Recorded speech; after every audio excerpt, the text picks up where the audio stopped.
Welcome to Living Life in Love with Vitiligo. I'm your host, Mark Braxton from Raleigh, North Carolina. This is a global vitiligo awareness and education podcast. You will hear the true and authentic stories from people living with vitiligo. You'll also hear from their loved ones, medical professionals, licensed mental health therapists, relationship counselors, global vitiligo support foundations and organizations, and so much more. Sit back and enjoy living life and love with vitiligo. Once again, I'm your host, Mark Braxton from Raleigh, North Carolina. Welcome to Living Life and Love with Vitiligo. I'm your host, Mark Braxton from Raleigh, North Carolina. Today, my special guest is Maurice. Welcome to the show, sir. How are you? Man, Mark, I appreciate you, man. Today's a good day, man. It's election season, right? Oh, Lord, election season. Yes, it is. And we'll get into some of that as well. But yeah, election season. Man. All right. Before we go deeper into our discussion, Maurice, share a little bit about your background, what you do, where you're located, and we'll get into this discussion. Absolutely. So my name, again, is Maurice Harvey. I am a licensed clinical social worker. I am based out of Charlotte, North Carolina. This is in North and South Carolina, providing outpatient therapy services. I have a private practice here in Charlotte. Again, we're based out of Charlotte, called Choose Better for You. We've been in operation for almost 10 years now. We have a collaborative of clinicians in my organization, as well as I founded a nonprofit called Black Male Therapists of Charlotte. And there's about 20 members all across the city of Charlotte who are licensed in North Carolina. So if you're looking for a therapist in the state of North Carolina, and you're having a hard time finding a black male, bmtclt.org is a great place to start that search. But what I do is I'm a community advocate. So not only do I do therapy, but I'm also an advocate for the community, an advocate for wellness, advocate for mental wellness specifically. And ultimately, man, I just want to see people win, whatever that looks like. Again, my company's called Choose Better for You. If you ever look at my logo, the word better is in an acronym in the colors of the rainbow, because everybody's better is different, but better in my world means becoming empowered to transcend every roadblock. So no matter what's going on in your life, there's an opportunity to succeed. And so my goal is to see people win,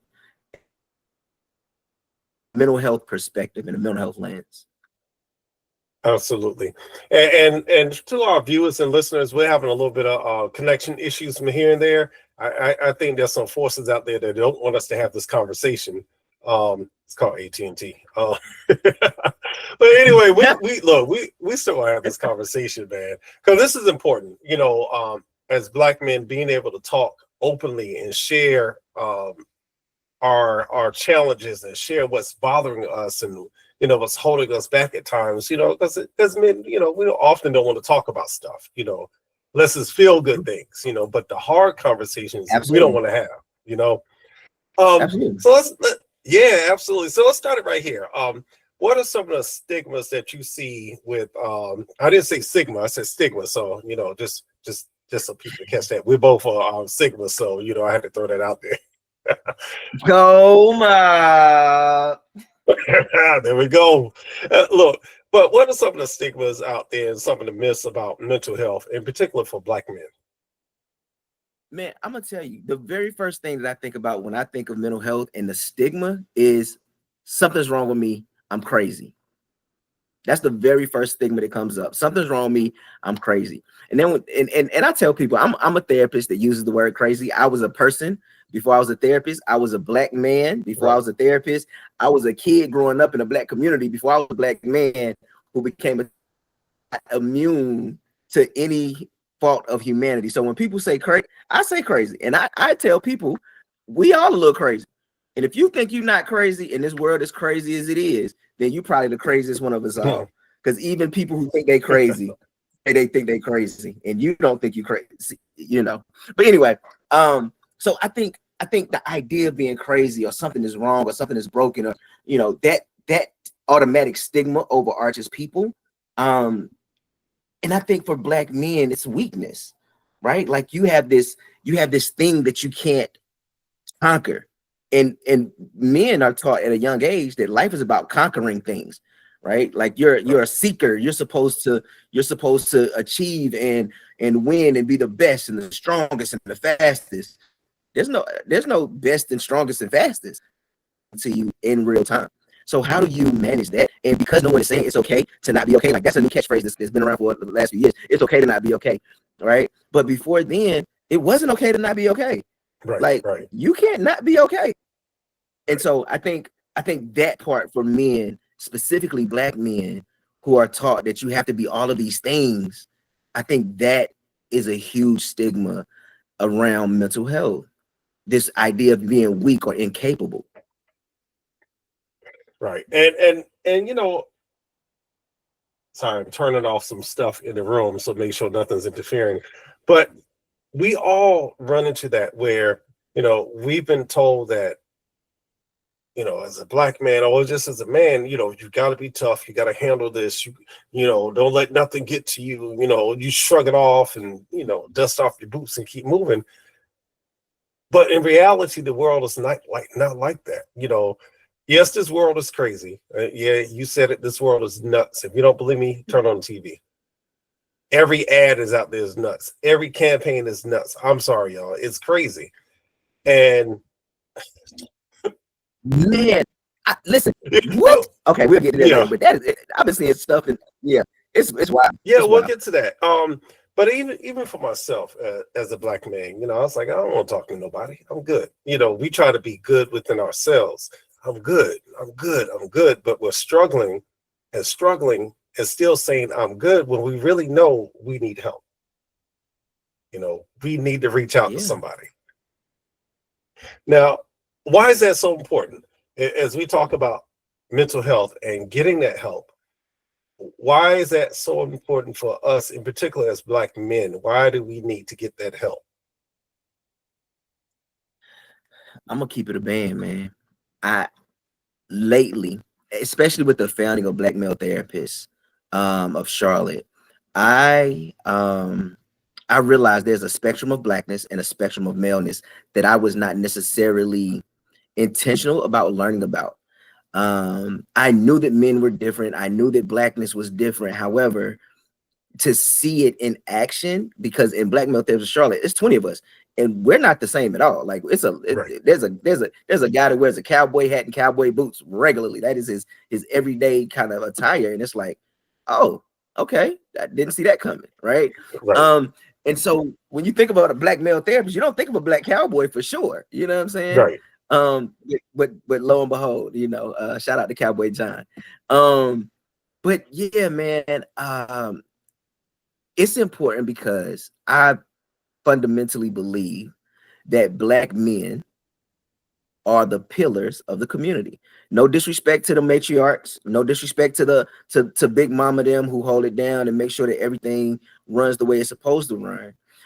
I firmly believe that if Black men were to bond differently with the community would have no choice but to grow in a positive direction, impacting positive change across everybody who lives there. That is my firm belief. So not only do we need to get better for ourselves, but for our communities to succeed, we need to recognize that it's not this or that. It's absolutely both and. I am not okay, and I still have work to do. I am depressed, and I ensure that other people have the opportunity to smile, right? Like it doesn't have to be exclusive to one way or the other. Like I was just telling a young lady that I provide supervision for her licensure, like we get so caught up in, oh, well, I'm the therapist, so I can't have a bad day. Well, last time I checked, in order to be a therapist, you have to be human, right? I mean, well, I know they pushing this whole AI kind of thing right now, but AI ain't if you watching this and AI is where you going to get your therapy, I'm not gonna tell you to stop, because if that's what's working for you, it's working. However, you need the human. There's a human component that AI does not quite have yet. So I'm not saying the AI can't be helpful. I'm not saying the AI can't point you in the right direction. I'm not saying the AI can't be a positive coping mechanism. However, get you a human, but also get you a human, and also know that humans are fallible. So every human ain't your human. Every therapist ain't your therapist, and you ain't everybody cup of tea neither. So you know what I'm saying? Like, let's just Right. keep it a band. Find your people. Absolutely. But anyway, that's that for me. That's what it is, man. Right. That's what it is. Okay. And you know, and that's the truth, because I even look at it at my school with students. You know, we're finally getting more black men in my school. For the longest, it was just me. Nice. Now there's three of us, still not enough. Nice. But you can Yeah. see a change when we walk into the room, when we say something, you know, Yeah. and we're backing each other up on that. Yeah. You know, I got your back. If you say this, yeah, I'm gonna support you on that. Even down to, you know, I saw two little kids getting into it, and all I did, I just looked. I didn't even say anything. I just looked at the little girl. I was like, she stopped. And then the other child, you know, was like, well, she's doing this to me. And this, you know, they felt, I guess it's that father figure that, you know, we all need. Yeah. Even if you have your father, you know, we still need that father figure in certain areas. That's why you have those elders and whatnot that played a very important role. Absolutely. And that's us now. And we got to guide. We have to guide our generation, because they are lost. When I look at our youth, I'm like, man, where did we go wrong? And how do we fix it? And part of that battle that we're fighting, I feel like, is with the technology and AI. Yeah. You know, we fight the Terminator. Yeah. So it's trippy that you say that, man. So here's something that I'll say out loud that I usually don't always say out loud, but I think it's very interesting. I think it's interesting that Black people have fought to have a seat at the table of Western civilization and Eurocentric ideas, right? Right. And I think those spaces and places have caused more Black people to feel entitled and deserving of something that they have not yet worked for or achieved. And because of that, it becomes problematic in our community because we do not have the resources to coddle the people who are in all of us, right? Like, there are other communities that go, oh, well, we have resources, so if you feel like you're entitled to it, here, let me pacify you a little bit with the resources that I have. Well, we don't have that. We don't have the cushion of resources that allows us to go, well, I just want to take a gap year and figure it out. Like, no, your gap year is, can't do that. If you're not going to school, your gap year is you going to work. Right. Like, right. There's you're no not gonna between. go travel for a year. Like, how you gonna travel? You gonna go be a missionary somewhere? Like, you gonna sign up to actually go work for free? Okay, if that's what you're gonna do, but don't think I'm gonna send you to Europe on a tour for a whole year. Like, we don't have those kind of resources anyway. But I think that's a big part of it. And when you start talking about technology, man, social media I think is a great tool, and I also think it's a great burden. Right? Everybody plays their 15 minutes of fame out on a daily basis on social media, right? You take 300 pictures and post 2 of them, and those 2 are the best pictures you got, but you got 298 pictures that were trash, but you didn't post them. And so on social media, people are living out this fantasy, and other people are looking at it going, oh man, I can have that, or I want to have that, or I'm supposed to look like this, or I'm supposed to have that, or this is supposed to be, I'm supposed to be treated this, and it's just not reality. It's not reality. And it don't make it no better that reality TV shows are showing their version of truth the same way social media is, because then it's like, well, social media say that, and now the TV saying that, and now the radio saying that, and now all the media saying that this is what it's supposed to look like. Why my life don't look like that? Right. Because their life don't look like that either. That's why it's not real. But anyway. And, you know, and I see it in the classroom. I hear from students now. I work with younger kids, 8, 9-year-olds, but they're living this fantasy life also through social media and what should be, what shouldn't be, what they think that the world is going to be like when they get out there. Now, that world is brutal out there. It's not this pretty picture that, you know, social media has painted. And even for people who are pretty well off, this is still not a pretty world for you. You know, you think so because you have certain resources. That's great. Yeah, But this world does not care. You know, if you have a certain hue to your skin, this world does not care about your resources at all. And we're learning that's true. that little by little during this this season of politics. We're learning how much this Yeah. world cares about you. We're gonna get there in a minute. We're gonna get there. I don't want to dig too deep into it, but we still got to talk about it. So let's talk Yeah. about as men and society and the impact of it. How does it? Oh, how do you see it? How it impacts us as Black men? I know we just talked a little bit about it, but what are some of the, I guess, the ramifications of it? You know, when we're out there trying to navigate and we can't quite get to where this person wants to be, or this person is where we want to be there.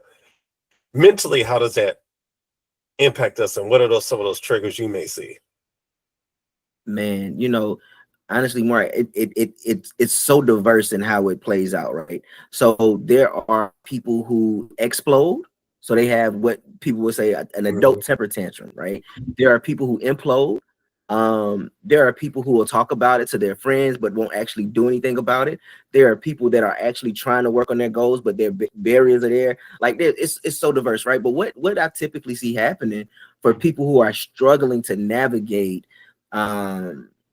just not being satisfied in their life is a lot of times where depression kind of sits in, right? Mhm. When you start to see failure as being a part of your life, when you start to see um isolation being a coping mechanism because you don't want people around that are going to gets negatively impact your life, even if that negative impact is because something positive that's going on in their life, right? You can and it's so interesting because people talk about jealousy, and it's one thing to, you know, lately, and I guess this is something that I've been hearing more and more post pandemic.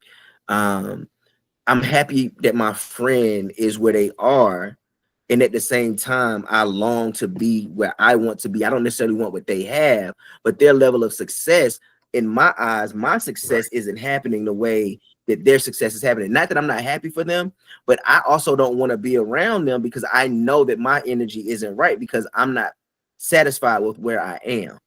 And I've been hearing that more and more post pandemic. And it's one of those things, and I say post pandemic lightly because we're still in this area of Right. era of COVID. Even though now they're saying you get COVID, just treat it like a common cold. This is a very interesting concept to me. When people was just dying, all of a sudden it's like you can just put some hand sanitizer on and you're fine. It's interesting. Right. It's You're interesting. good I now. mean that's it's going that's politics, but yeah. But I think that's part of what I'm seeing though, man, is not that people are this idea of jealousy, right? But I think again, social media, cancel culture is a real thing. Like, oh, well, I'm not Right. talking to them, so we beefing now. And it's like, well, no, we just hadn't been talking because you doing this and I'm doing that. I don't necessarily got a beef with you, but we also don't have time, or we haven't created time and space to be with one another. That don't mean we fell Right. out. It just mean we adults, Right. right? Right. And so I'm seeing all of those different kinds of responses to not being where you want to be. People who recognize that and go, oh, I probably shouldn't be around people because my energy not right. But people that look at that and go, oh, I'm successful now, so they don't want to be around me. And it's like, Right. how do you navigate that? It's hard because who wants to look at their friend and go, hey, I'm really happy for you, but I also recognize that I'm not happy about my own situation. And that there's multiple steps to your situation to get you to where you want to be. If your friend is always already living in that success, it can be hard to step by step walking with them through life. Sometimes it can just be difficult. And sometimes you just need that Yeah. season to step away and do what's best for you. And again, though, the internal conflict of that is, am I a bad person? Am I a bad friend? Am I really a failure because I can't do this? Why can't I, celebrate my friend and also continue to go after my goals without feeling like this pressure that I like? And so it's a lot. Being an adult is a lot. It's complex. It To is. your point, It 8 and is. 9 year olds are like, oh, it's gonna be butterflies and rainbows. And again, when we came out of college, I had colleagues that went into teaching, and they came. I started seeing it on Facebook, like, man, when we had it all figured out, now we did, man. Teaching is a hard profession, and as much as you think you might have it figured out today, tomorrow might be a different story. Today you got it figured out, and then little Johnny over here tears your class up, and you got to start all over. And what a child learned today, they might not remember tomorrow. Hello. It's different every day. You got to play that role differently, and you don't know what you're gonna get. And people coming in, especially our young folks, it's survival of the fittest. And I sometimes see people come in and they're like, I'm out. I'm not coming back. So you do have to have a balance of people, working with our youth, dealing with society in general. Like you say, everybody's going to handle things differently. When it comes to men, we process differently. We look at the world differently. And I've been there before. I've been on that end where I saw one of my friends. I'm like, damn, that's what I want to be. They got there first. I was like, what am I doing wrong? Yeah. But it's not about I'm doing anything wrong. I'm in this stage of my life. I'm where I'm at now. And they just went into a different stage, a different phase. And, I'm celebrating them. But at the same time, I'm like, what do I have to do? And that's, and to me, that's the thought I have to have. What do I need to do in my life right now? Not worried about somebody else's or looking at them and comparing, but saying, what do I need to do in this moment? Absolutely. And that's major. And I'm not for nothing. I was talking to again somebody else earlier. It's important to be vulnerable. It's important to be vulnerable. Yeah. Right. I know vulnerability can be scary, especially for men, because again, that vulnerability of saying, hey, I see your level of success. How can I change? How can I attain? Like, I see we came from the same place. You did X, Y, and Z. I don't know what else you did, but I see you in this place. How and that vulnerability of being able to say, hey, I don't know this thing, and I'd love to, it can be taken so many different ways. Oh, well, you're not smart enough, so you don't have the information, or not for nothing, especially the word is derogatory. So I can't think of another way to say it other than you D-riding, oh boy, because now he's successful. Right. And so, like, men, you don't want to be seen as that guy. But if somebody is doing well and you have an opportunity to connect with them, like, that's a great space to go, hey, I love what you're doing, and I love to be able to, do that in my world. Can we have a conversation about what that looked like? It could be so intimidating to say that to another man, because now let's say that they're younger than you. Now you the big homie asking a little homie. Right. Well, really, we all adults, and we all at different stages and spaces in our life. Like, somebody that's 21 might be great in the stock market. You might be 45 and just starting to think about stocks, but they already nice. Like, why wouldn't you get that resource, get that connection and that network? Right. But we look at it and it can be intimidating. So our own ego can sometimes get in the way of us being successful. Absolutely. And that pride kicks in. I mean, we all have it. We have that pride where I'm not going to ask for help. I'm not going to ask how this person got to where they got. I want it, but I ain't gonna say no, I won't bother that person. But also, we got to be careful, because you don't know what that person had to do to get there. And you walk in somebody's shoes, you're going to realize you're not ready for that, because you don't know their journey. You don't know their walk. You just see the end goal or the success of it, And and I know men do that a lot. We'll look at another brother like, man, I want that ride. You don't know what he had to do to get that ride. You want the clothes, or he got the girl, he got all these things, but you don't know how he got there. Some of it is legal, some of it's not. I mean, it's just being real. That's right. Nah, it's a component of life. Yeah.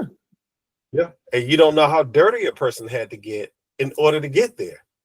And now they clean themselves up. But You Yeah. just don't know. You got to be careful with that.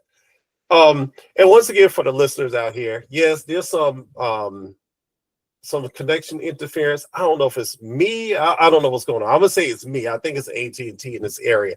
What happens from time to time if they're doing construction in the area, it weakens our signal. So I don't know. I'm trying to think driving in. Did I see any construction? Who knows? It could be the wind blowing. It's like, you know, but still, Hey, this is it.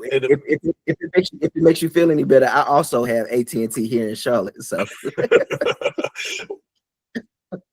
Is that you, AT&T? So sometimes look, sometimes it happens, you know, you have connection issues, things happen, but the conversation and the content is still there, you know. So we're going to make things work. We're going to keep going on with the conversation. I do want to talk about this. I didn't forget about the election stuff. I want to talk about the politics. Let's talk a little bit about grief. I'm someone who's still going through grief. You know, I lost my dad in July. So, you know, as a man, you know, I noticed at work, you know, the first week, everybody, oh, you okay? You know, you need to talk, you know, if you're good. Week 2, you know, the numbers kind of trickle down a little bit. Week 3, about 2 people check in. At this stage now, ain't nobody asking nothing. Every now and then I get one coworker that'll say, how are you doing? How's your mom doing? You okay? But for the most part, it's like, you good?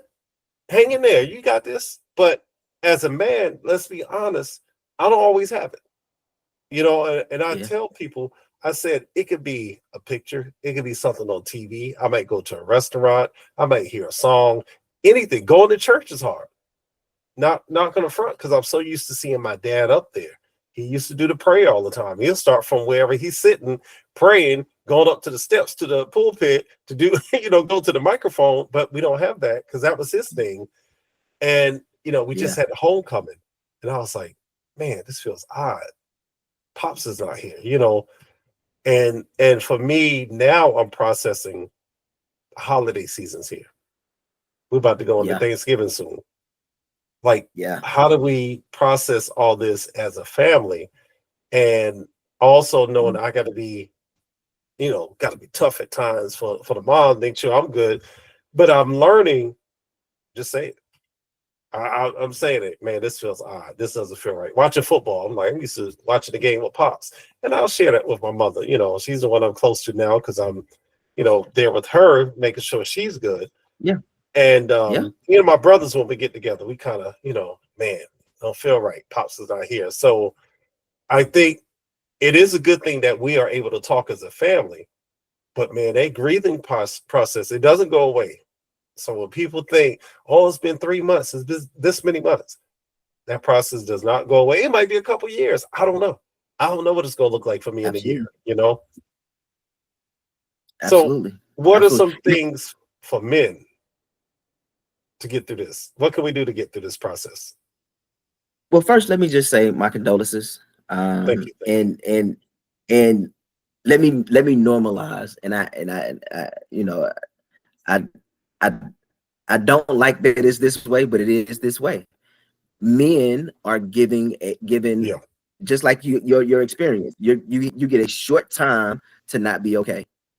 And everybody expects you to not, you know, all right, that was in June, you know what I'm saying? Like, it's time for you to get back to it. And I think, you know, not for nothing, I think everybody who experiences the loss of a loved one and have to go through that grieving process learns very quickly that it is their own journey.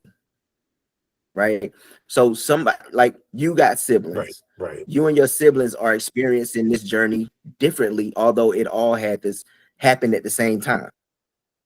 Right. You all are all experiencing the journey because y'all all had your own individual relationships with your dad. Yes, y'all had a collective relationship with your dad, the whole family system, but you all had your own individual relationship, you know, whether it was, oh, you played sports or this one played the saxophone and this one did the SAT best #1 score in the whole state. You know, just the way that dad interacted with each one of you was, you know, as individuals, right? And so, you know, you got all of those different components, right? But again, though, the grieving process for some people, grief looks like the Old Testament days where you throwing dirt and you know, tearing your clothes and, you know, those kind of things. Like, there are people who grieve that way, where it looks like you are absolutely in grieving. You are, you know, that isolation, that crying, that can't eat, can't cook, not wash, and those all look like depression symptoms, but you're grieving and you're allowed to grieve. There's no limit on your grieving process as far as time goes. What I tell people is it's important to some form of functionality in your life, right? Finding your new normal without this person being present. What does that look like? And how do you continue to build on that so that the grieving process can happen while also being a contributing member of society, right? Like, unless you just want to be a recluse and like that's where you are now, like, okay, boom, this part of me is gone, so I don't want to ever do anything, never in life. As a matter of fact, I want to go live in a hole and just that's where I want to be. You know, we as a therapist, I would talk about that. Like, what does that look like and how do we manage that? Because it's not free to live in this world. So where's this hole gonna be? Because it got to be on some property somewhere. You can't just live in a hole somewhere. Like, you got to figure that out, right?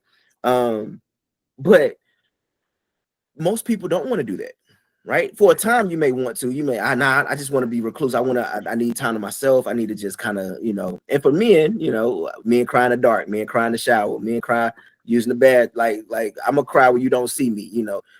In the Christian world, they talk about going into a prayer closet. Men are like, I got a crying closet that nobody ever know about, and I go there and I cry and I come out, nobody know I cried and everything's okay, right? And the truth of the matter is, again, you're still grieving. And it's like, to your point, it could be a song that come on, it could be a scent that goes by you as you walking through the mall. It could be some kids playing football at the park across the street as you driving down the road and you go, dang, I remember dad taught me how to throw a football. And it could be 10 years later. And all of a sudden you have an overwhelming rush of emotion, just like this overall, like, dog, he's been gone for 10 years. What you mean? I mean, today, right now, I miss him differently than I did 10 minutes ago. Like, right now, I feel his presence. I feel the lack of his presence more than I did ever over the last 10 years. And that's okay. Right. And I think being able to say that is important. Right, to be able to put words to what you are experiencing. Like, yeah, I know he's been gone, but like right now, it feels heavier than it did 30 minutes ago. Right. And that's okay. I'm reliving it right now.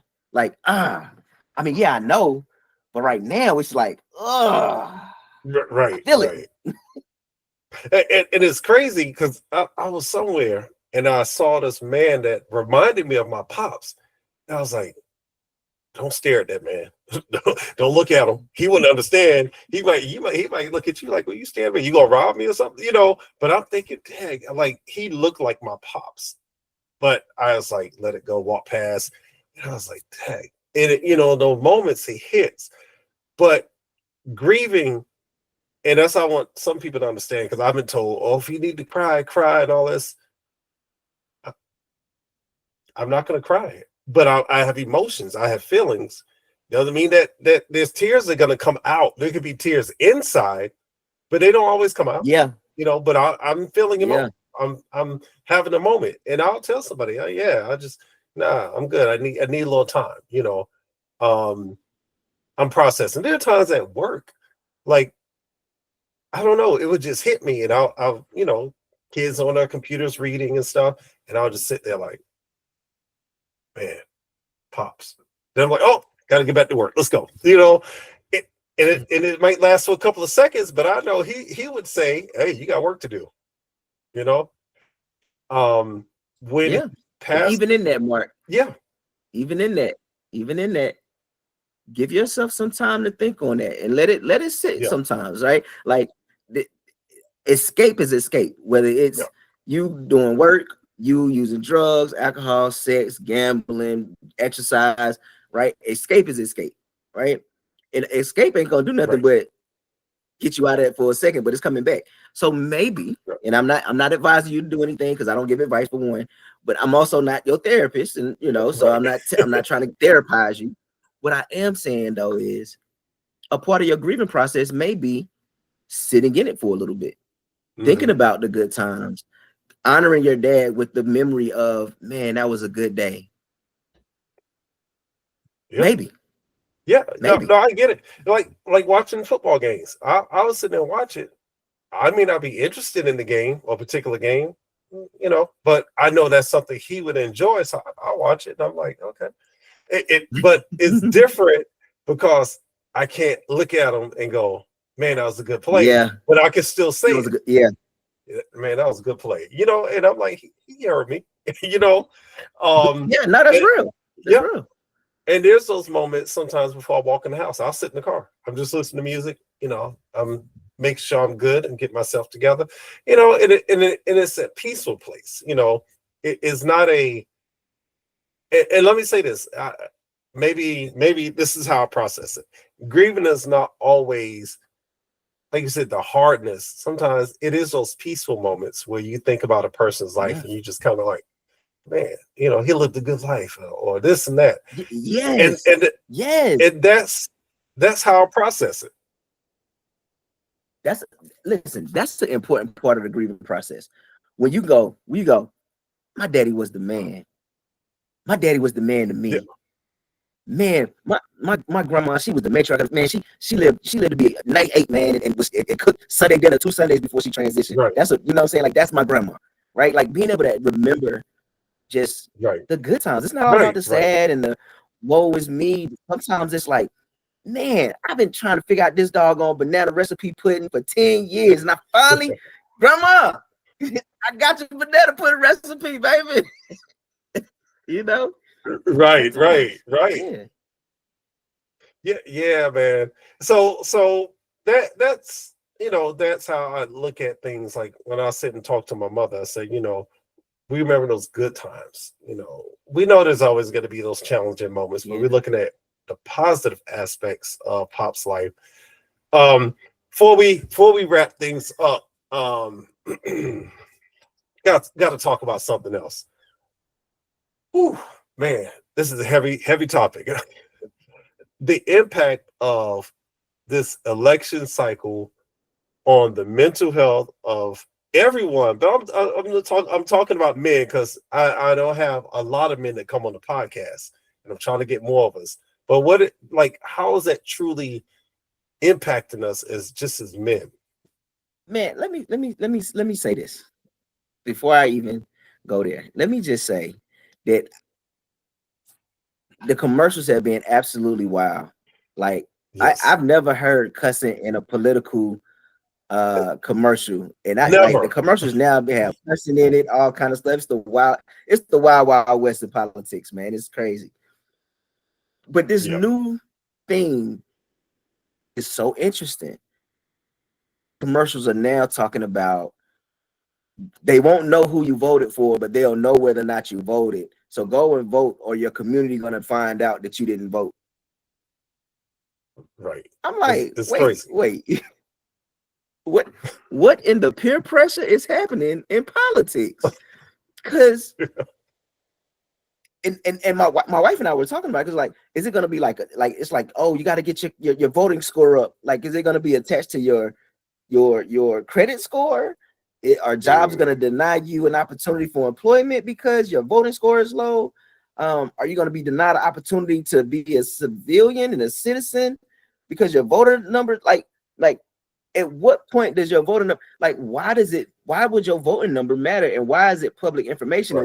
And what is that? Where is this coming from? It is so I wanted to bring that piece in to talk about mental health in the form of how mental health is being impacted by what we're seeing in the politics of.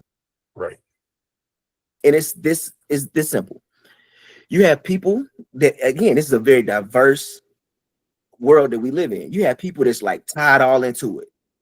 They know every channel, that's watching everything, that's reporting who and who's conservative and who's liberal and who's across party lines and who stopped supporting who and who's now supporting who, and they all in it. And then you got people, they barely know who ran it.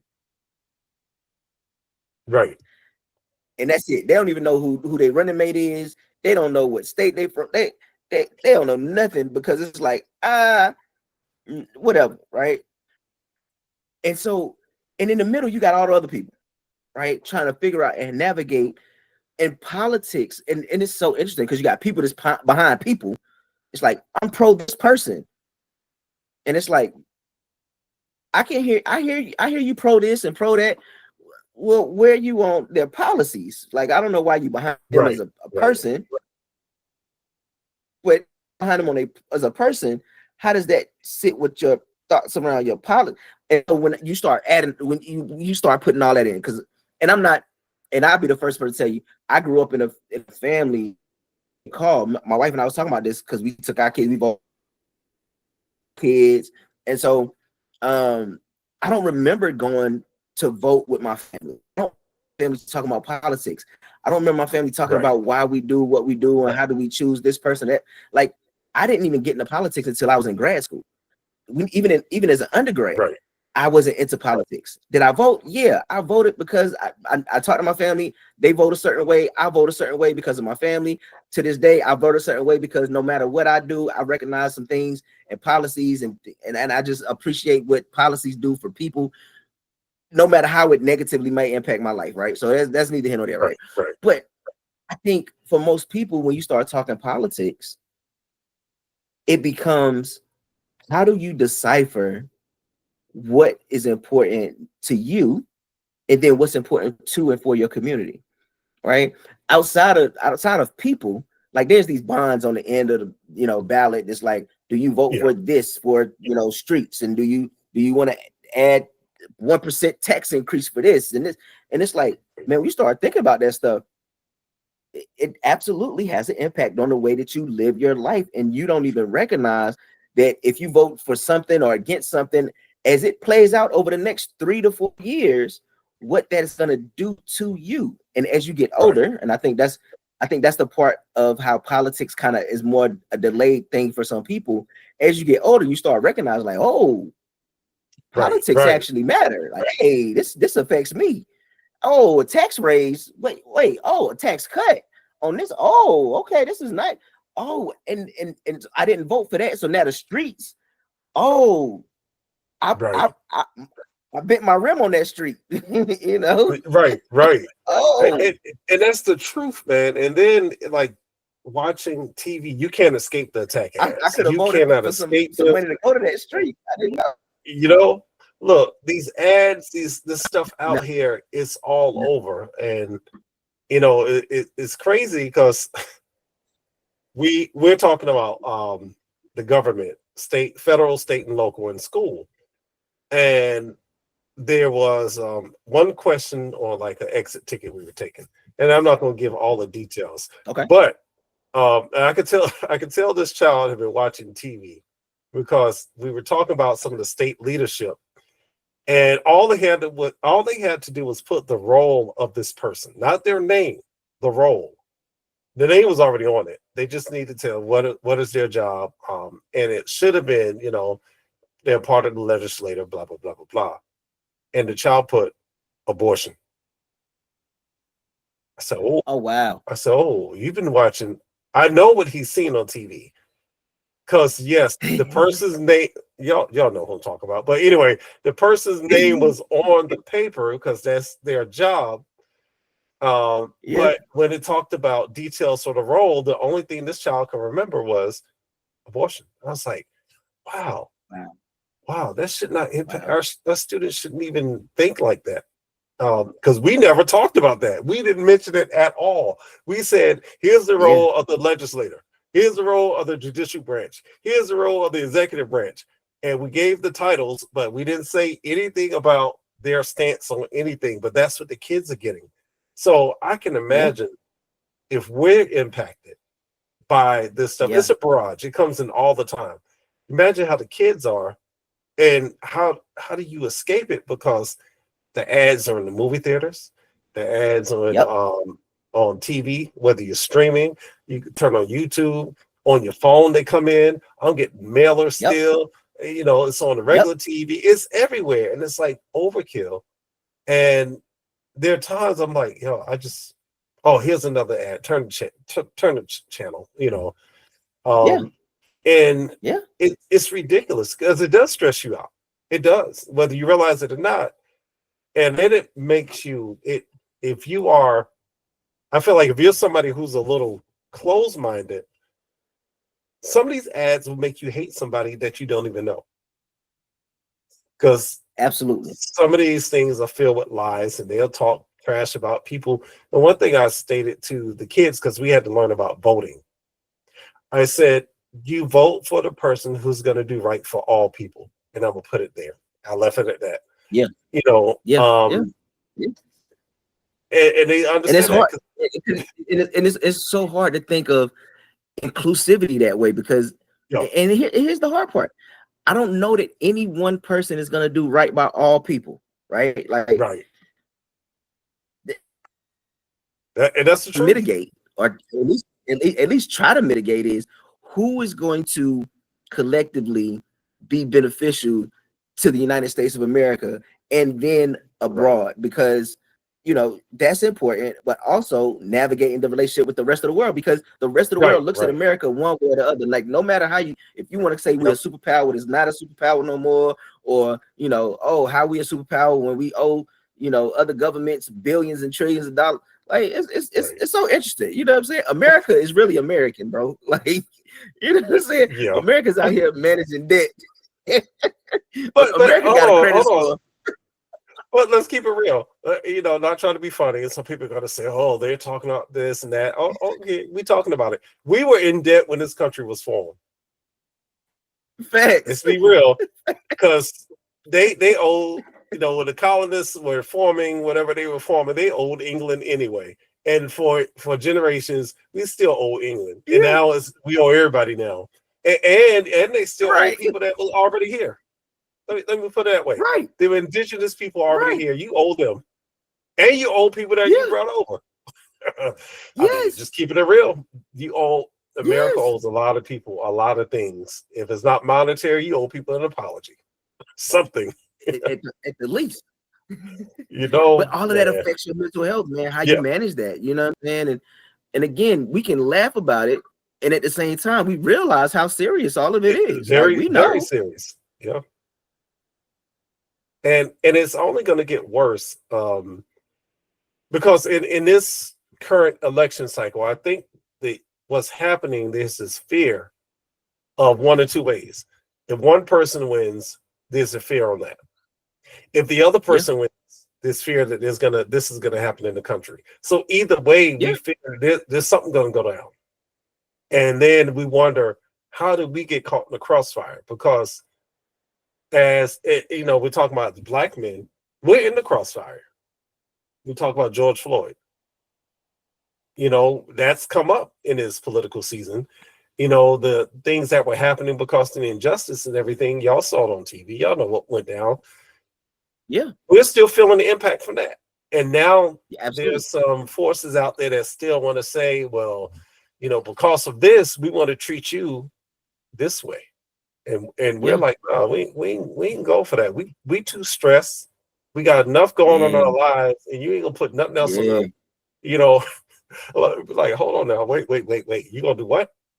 And let me say this.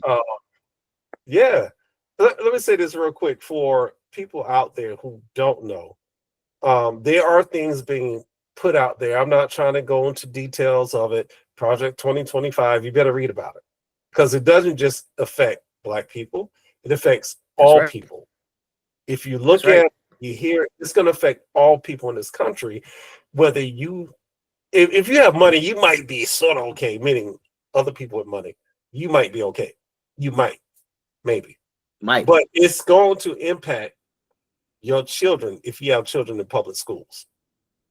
It's going to impact your parents, your aging parents. It's going to impact if you work for the government. You got to read the stuff. You got to hear people. If you don't read it, there are people that are reading it for you and giving details. it impacts all of us, you know. Yeah. Even if you're somebody who doesn't like me for my skin, not the vitiligo, but just my skin, it doesn't matter because it's still going to impact you. Yeah, I had to. Yeah. It's going to impact you in some form or fashion, and we have to be wise and understand that no matter what, there's always going to be snakes in leadership. Oh yeah. You just got to know how not to get bitten. Just plain and simple. Man, this is heavy. I Hey, mean, really, listen, man. this is something to think about, guys. You know, like I don't really like to talk politics, but these things do impact us, all of us. You know, the type of jobs we're doing. You know, and it's going to trickle down if because there are people that feel like only a small pocket of people should exist in this country, and that's not how it should be. Yeah. And not only No. does that impact us, it impacts other communities. You know, sometimes we think we do talk about the Black community, but there's a Latino community, there's a Yeah. the Native American community. There are so many different people, the Asian community that get impacted by this. You know, Yeah. and all those things bring stress. It brings depression, anxiety, you know, fear, all this stuff, and nobody needs to live like that. You know, however we That's right. do, but we don't need to live like that. And you know, and if you have those fears, you know, if you're struggling through this election cycle, talk to Maurice. You got therapists right here waiting for you to talk to them. They can help you, they can give you some tools, or if they can't help you, they'll put you in the right direction with somebody else. So Maurice, as we wrap this thing up, just once again share about your group in Charlotte. And at the end of this particular video, we're going to have information about the group. So make sure you get all that information to me because I think people need to be informed how to get help, where to seek help, and how important it is to have that those sources available to you. Absolutely. So my practice is called Choose Better for You. That's Choose Better, the number 4 letter U. Choose Better for You. If you Google Choose Better for You, it's going to pop up. I have a nonprofit that has a directory for Black men who provide therapy services as well. And that website is BMT, as in Black Male Therapist, CLT, as in Charlotte.org, BMTCLT.org. And those 2 organizations can be found on Instagram and Facebook. If you go to the websites, you can get that information. Or if you look them up on Instagram or Facebook, BMTCLT or CB, the number 4 letter U. Those hashtags are out there. One day it'll be trending for doing some amazing things. So, you know, just keep us Absolutely. in your hearts. Oh yeah, and I will make sure I put all that in here because I want people to be informed. You know, that's always like the way I organize my podcast now. I try to make sure I include people's information and how to contact people because it's so important. Before I was doing radio, it was harder to put it out there and be like, oh man, how do I get this information out to people? But but this information is going to go out. But Maurice, man, I appreciate you being here. I know we've had some connection issues, but you know what? Conversation must go on. You know, I know we joked about AT&T and all that, and forces out there trying to stop us from having this conversation. Look, man, stuff happens. You know, news channels have problems. Yeah. They got the biggest Wi-Fi system there, and they shut down and go dark. Like it happens. Yeah, it happens. Absolutely. Well, can you leave us with some words of encouragement, and then I'll wrap things up. Absolutely. So again, it's okay to not be okay is a trending kind of phrase right now. I'll add to it. It's okay to not be okay and still try to make a positive impact in the world, right? It's not exclusive one to the other. It's okay to be broken. And people say they say you're not broken. I beg to differ. It's okay to still be dealing with life and trying to navigate successfully. And when that gets too hard, using your own resources, if that's not working, therapy is a great a great option for your life. And I'll leave you with my motto: when you know better, you do better. Only if you choose better. So choose better for you. Absolutely. Oh, I see what you did there. All right. Well, hey, but that's how you do it. But I appreciate you coming on, bro, man. You know, I've been saying for a while, I want to have, you know, some more men come on, because I think people really need to hear from men. You know, we have a story to tell. We have information to share, and sometimes we kind of hide and be like, nah, I don't want to talk. You know, I'm good. I get it, but I said I'm gonna find a way to get some information out there. So I appreciate you coming on. And for the listeners, I thank you for tuning in. Like I said, we have some connection issues, but you know what? Conversations still happen. You're going to get what you need to get from this discussion, and that's just how it is. As I always say, love is so important. You look at this world needs so much love, man. We are in need of love. We need to breathe it. We need to feel it. We need to see it.